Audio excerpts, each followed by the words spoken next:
Assalamualaikum and a very good day to everyone.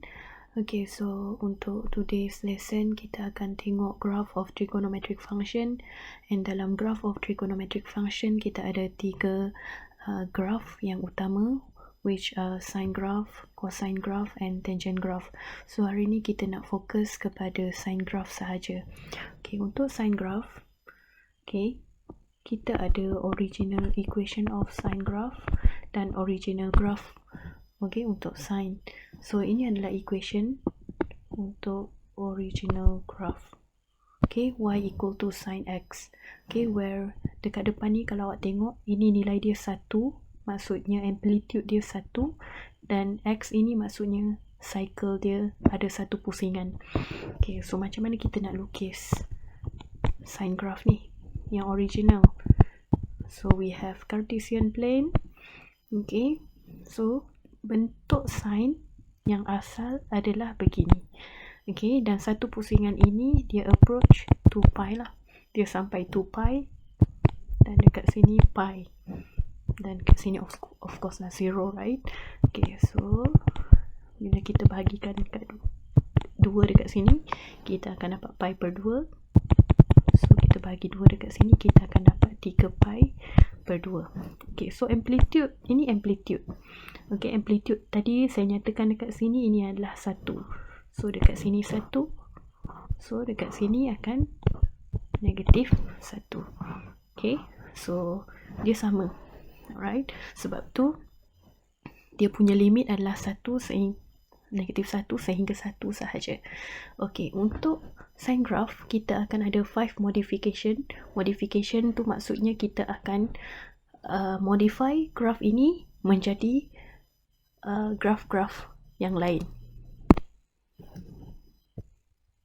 Okay, modification yang pertama yang kita akan tengok adalah flip, ataupun kita boleh sebut sebagai negatif.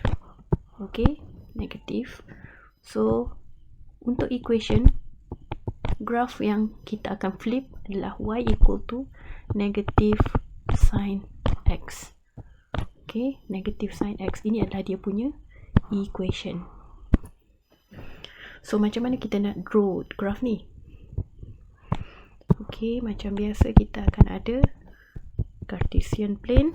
Okay, kalau kita tengok balik dekat atas ni, tadi bentuk dia adalah macam ni. Okay, dia start daripada positif sebab ini adalah graph positif yang asal. So sekarang ni dia start daripada negatif. So kita akan start daripada bawah. Okay, dan dekat sini kita akan dapat 2 pi, and dekat sini kita akan dapat pi.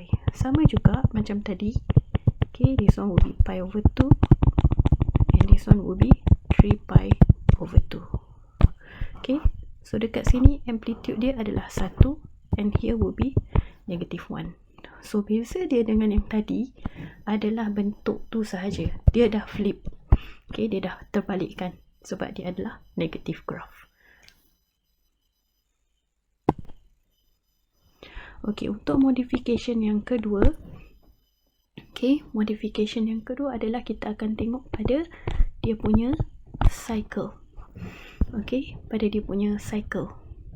Okay, untuk cycle,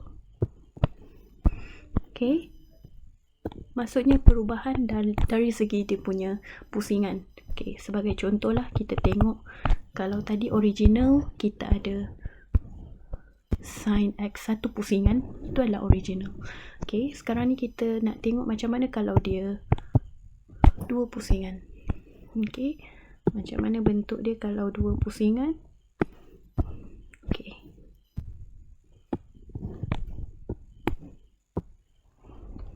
okay, ini saya lukis panjang sikit lah sebab dia ada dua pusingan.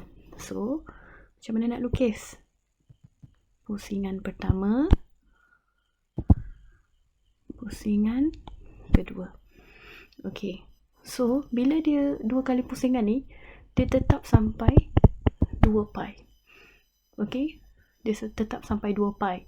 So dekat sini kita nak tengok, dekat sini dia jadi makin kecil lah. So dekat sini dia punya pi. So dekat sini dia punya pi per 2. So dekat sini 3 pi per 2. So dekat tengah-tengah ni tak necessary pun untuk kita letak berapa lah. Okay, biasanya kita akan ambil 4 value inilah. Alright.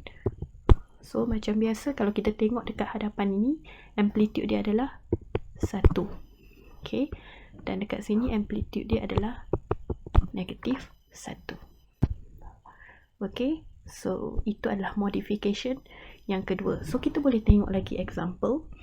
Untuk modification, contohnya kita nak letak sin x per 2. Okay. Sin x per 2 ni, maksud dia adalah pusingan dia setengah pusingan. Kalau tadi dia 2x, kita buat 1, 2. Kalau ini setengah, macam mana pula nak buat? Okay. Kalau dia setengah sahaja, okay. So kalau kita tengok graf asal, okay, graf asal adalah satu pusingan penuh satu kali. Okay, kalau setengah maksudnya setengah. Okay, dekat setengah sahaja. So kita akan lukis setengah. Okay, so dia sampai 2 pi dan dekat tengah-tengah ini adalah pi. Okay, so ini adalah contoh graf kalau dia setengah pusingan. So, macam mana pula kalau graf dia adalah 3 per 2 x. Okay, 3 per 2 x ni maksudnya 1/2 pusingan lah. Okay, 1/2 pusingan. Macam mana nak lukis 1/2 pusingan? Okay. So, kalau kita ada 1 pusingan setengah. Okay, 1 pusingan setengah. So, dekat sini sampai 2 pi. So, tengah-tengah ni akan jadi pi. Okay, so awak boleh lukis macam ni sahaja. Kita tidak, it's not necessary untuk kita letak berapa value dekat sini. Alright. So, kita dah tengok 2 modification. Okay. Sekarang kita nak tengok modification yang ketiga. Okay, untuk modification yang ketiga, kita ada modification pada dia punya amplitude. Okay, amplitude. So, contoh, okay, modification tu, okay, let's say lah kat depan ni kan. Okay, ini kita sebut sebagai amplitude lah. Okay. Amplitude ni, okay, kalau tadi kalau kita tengok original graph dekat sini, amplitude dia adalah 1. Okay, so that's why dia punya ketinggian adalah 1. Dia punya height lah. Kita boleh kata ketinggian graph itu. Okay, ketinggian graph itu adalah 1. So, sekarang ni,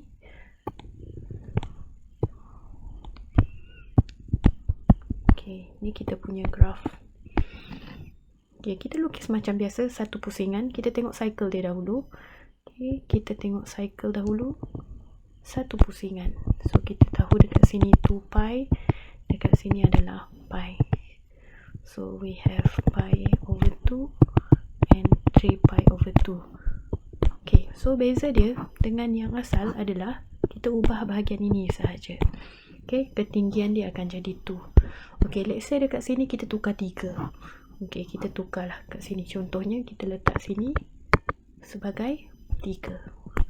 So, kita punya ketinggian graf akan jadi 3. So, dekat sini akan jadi negatif 3. Okay, so ini adalah modification yang ketiga.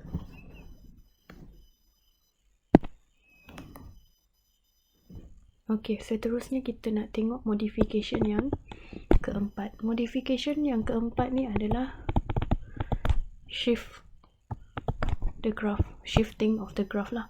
Okay, bila shifting of the graph ni, okay, so daripada equation asal,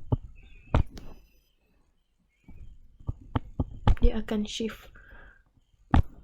Okay, contohnya tambah atau tolak lah. Okay, so kita akan tengok dekat mana penambahan dan penolakan dia.